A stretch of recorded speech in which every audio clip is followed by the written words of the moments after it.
Hello folks, it's Jin'taan here, because of course it is.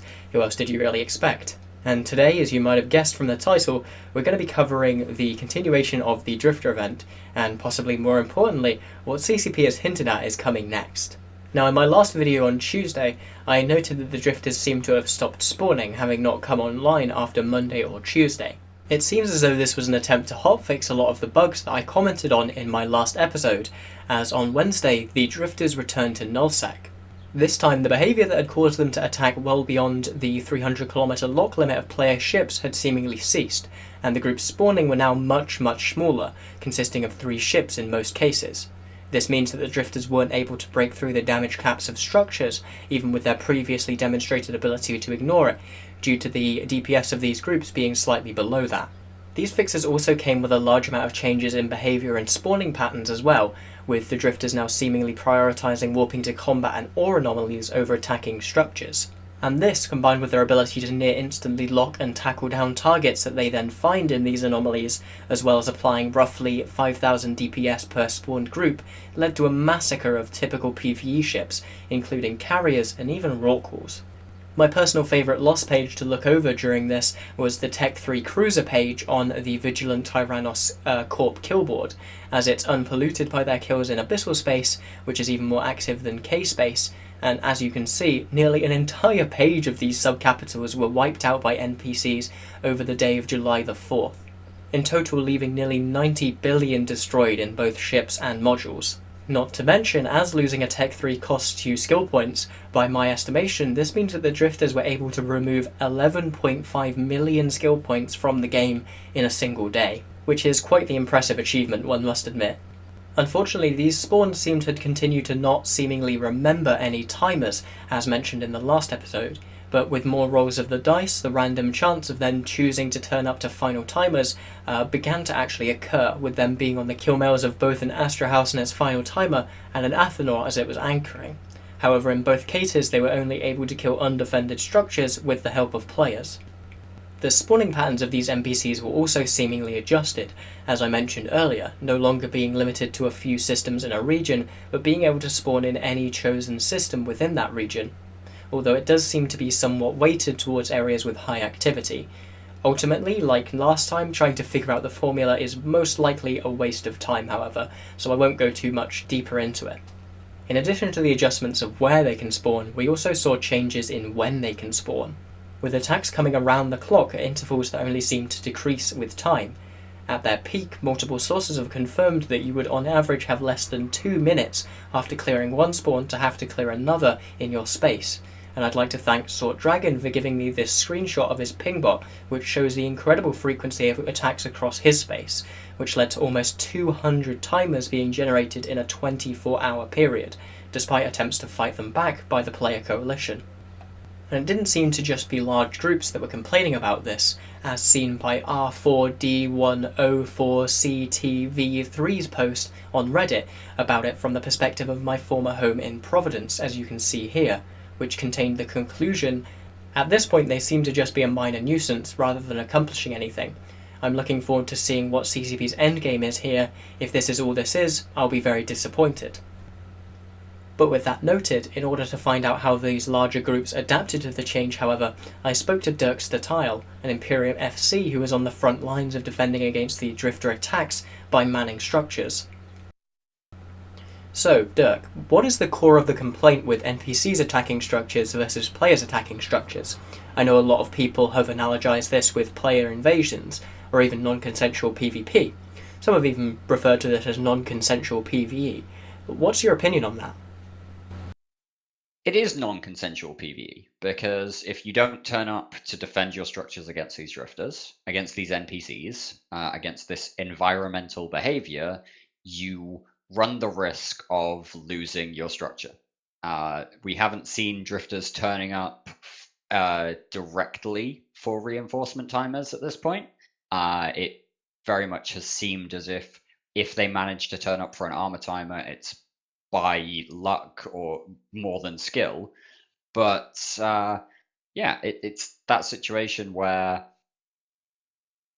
effectively we are being forced into a situation that we cannot orchestrate or respond to properly. So the difference between NPCs and players is that players get tired.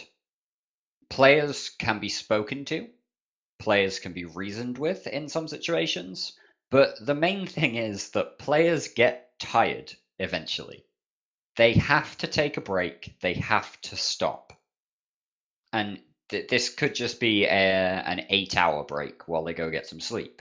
That's a thing. Some people cloaky camp and they're only at their PC for 6 hours at a time. That's fine. We know that there is at least some counterplay because it's player driven. When it's NPCs and they don't have to get tired, they don't have to stop for food or for sleep, it becomes a situation where you're just engineering player burnout. And that's really the negative thing here, is that we can't do anything to stop this mechanic. There's nothing within the game that allows us to stop the drifters attacking us.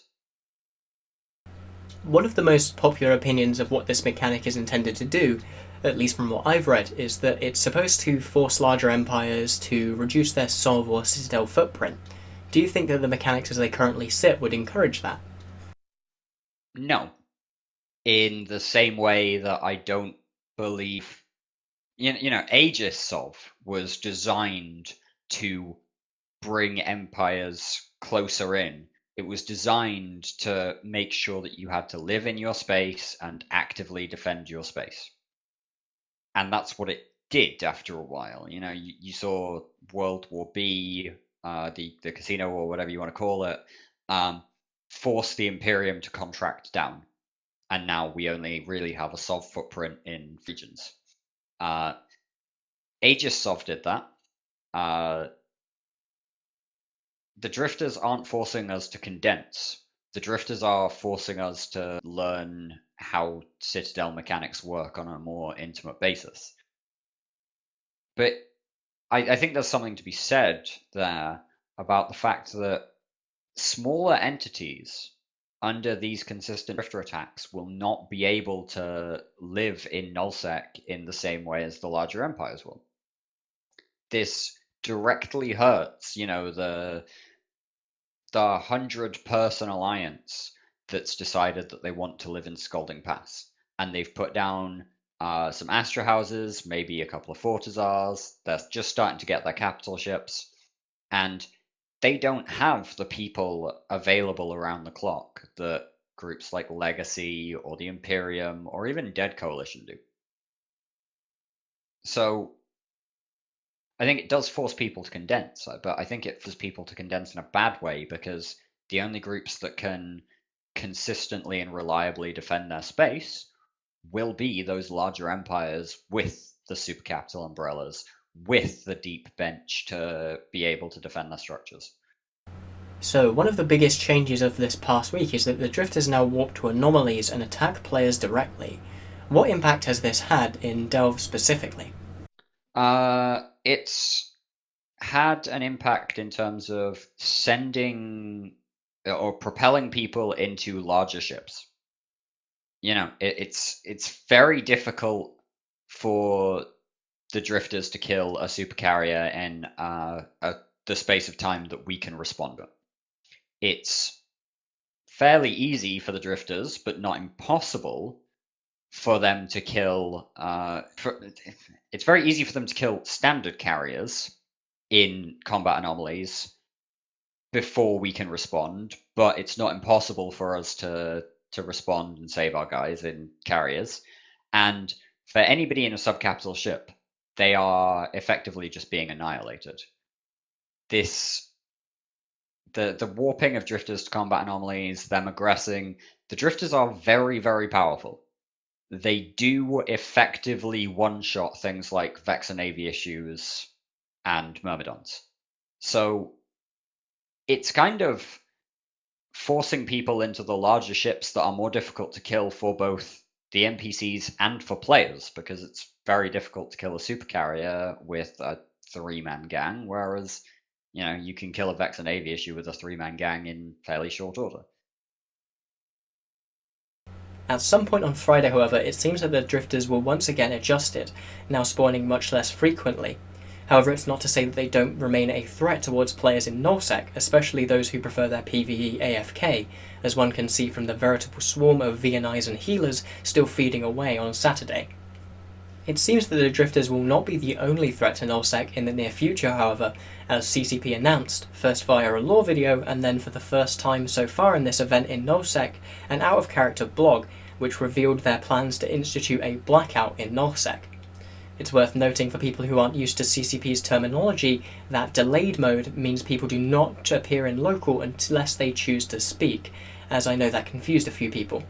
This sparked not only elation on Reddit, which had been asking for such a change for a long period of time, but also a massive shift in the market, as combat recons, which are immune to descan, and therefore the only reliable source of intel other than direct visual scouting in Null-sec after this Blackout comes into reality, skyrocketed in price by nearly 100%, as speculators and hunters alike rushed to get this newly buffed by circumstance ship before the stocks in Jitter were depleted.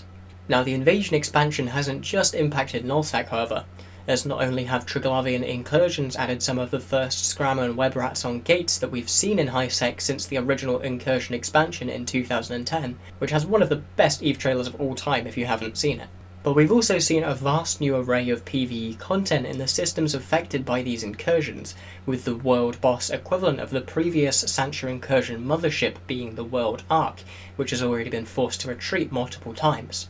This was only further punctuated by the Arataka Research Consortium's Citadel in high-sec, specifically in the Samiki system in Lone Trek, being laid siege to by the 3 major races involved in this storyline, the Sancha, the Drifters, and the Triglavians, with the Sancha and the Drifters working together to reinforce the structure after pushing away the Triglavians, following RP actions from the Ark group.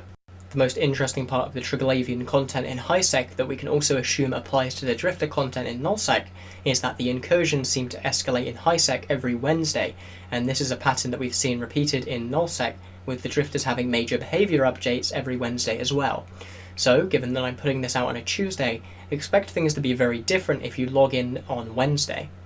One major thing that I don't expect to change is the slowing down of wars in general, whilst the Drifter invasion takes away attention from many PvP FCs, and whilst we have seen a few awesome non-strategic fights, my personal highlight being this hilarious blast Naga gank by the Initiative on Test Alliance Please Ignore, which successfully managed to kill a Nyx along with a handful of other capitals. We've seen a lot less of the strategic timers that I've noticed pop up actually get capitalized on by the enemies of those Null-sec organizations.